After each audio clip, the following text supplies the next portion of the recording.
Os Estados Unidos exigiram um posicionamento de Japão e da Austrália em uma eventual guerra contra a China por Taiwan. O Eliseu Caetano volta aqui com a gente, tem mais detalhes e informações a respeito desse assunto. Pois não, Eliseu?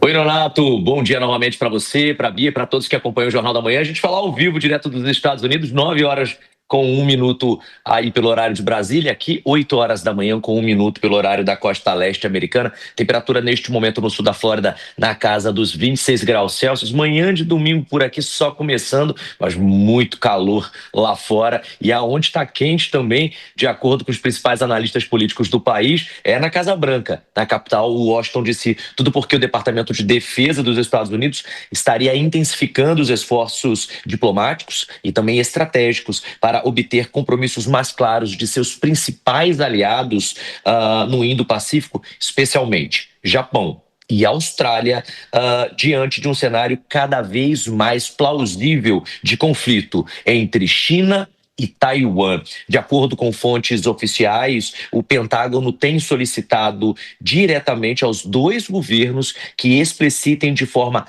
inequívoca qual seria o grau de envolvimento militar em caso de uma guerra entre Estados Unidos e China por causa de Taiwan. As conversas ocorrem em meio a exercícios militares conjuntos que têm acontecido lá na região do Indo-Pacífico, incluindo aí simulações de guerra que vêm sendo intensificadas desde o início desse ano. Aliás, esse é um outro tema que nós aqui do Departamento de Comunicação Internacional da Jovem Pan temos acompanhado bem de perto. As nossas equipes aqui nos Estados Unidos, lá na Europa, têm ficado atentas aí a essa situação, mas o que causou surpresa nessa semana por aqui foi com relação a Tóquio e Canberra, foi o tom mais direto e exigente adotado pelas autoridades americanas, que passaram a cobrar declarações públicas e também compromissos explícitos sobre qual seria o papel dos aliados,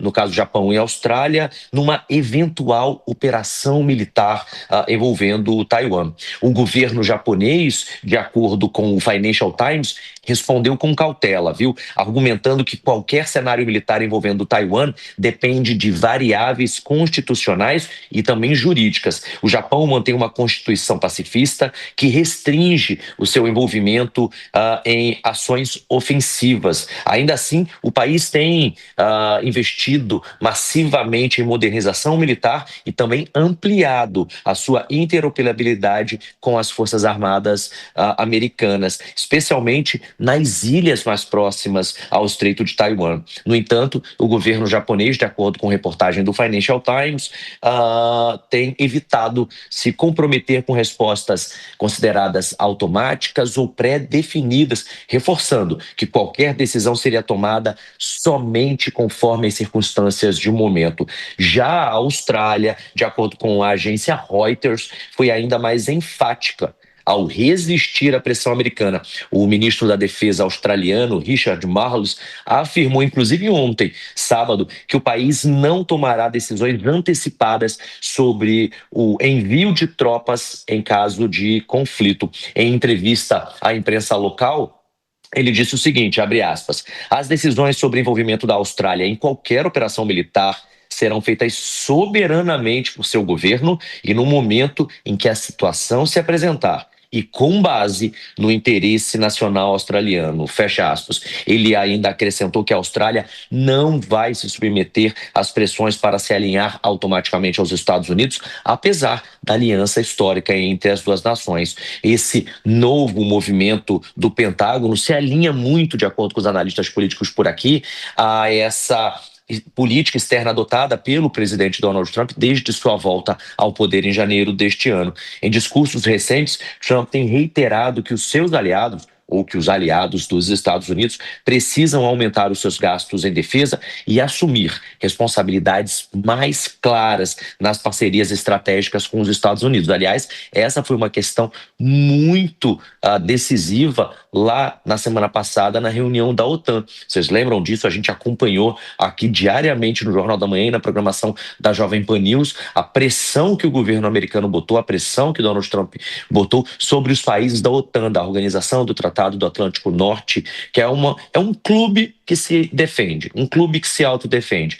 A OTAN funciona da seguinte maneira: se o nonato é atacado, todos os amigos vão lá e defendem o nonato. Se eu sou atacado, todos os amigos vêm para me defender. E o Donald Trump foi lá representando o governo americano, dizendo: olha, se vocês não aumentarem os gastos de vocês, os investimentos de vocês com defesa, nós vamos sair, porque os Estados Unidos colocam muito dinheiro nessa aliança. E aí é a mesmíssima coisa que ele está fazendo agora com o Japão e com a Austrália. O secretário adjunto de defesa para políticas americanas, o Elbridge Colby, é um dos principais articuladores dessa ofensiva diplomática americana, é assim que está sendo chamado isso. Ele, inclusive, havia defendido aí recentemente um plano de contenção militar à China durante a atuação dele no governo anterior e ficou muito famoso por causa disso. A gente vai seguir acompanhando também a escalada dessas tensões lá na região do Indo-Pacífico, envolvendo Estados Unidos, China, Taiwan e agora 2 importantes aliados americanos, Austrália e Japão. E eu volto ao longo dessa edição do Jornal da Manhã e, claro, da programação da Jovem Pan News para a gente ir atualizando tudo. É com vocês no estúdio. Obrigado, Eliseu. Falou-se muito disso, né? Quando a Rússia invadiu a Ucrânia, dessa possibilidade da China ir para cima de Taiwan, como se a gente já não precisasse ter mais problema para pensar em relação a conflitos internacionais. Obrigado, viu, Eliseu, com informações nos Estados Unidos.